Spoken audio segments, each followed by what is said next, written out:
Eikhoigi Saktam Ngakshi, Eenat Yokhatshi, Eerol Eeyek Yokhatshi, Ipuna Ngaktuna Thamshi. Eikhoigi amuk kuntak.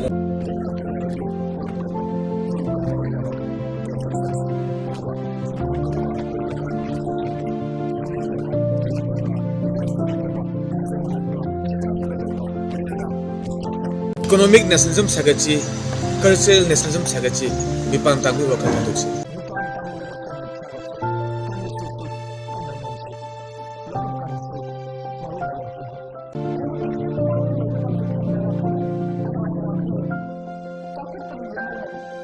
Missing na Eikhoigi laibak lepi, Eikhoigi chapo hegalhansi, yellow missing shu charo morong na ba hegalhansi.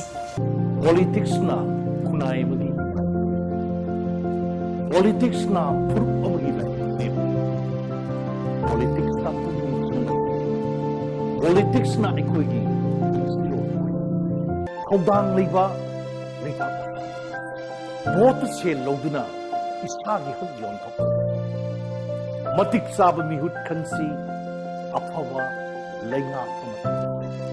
Politics is which decides the fate of our nation.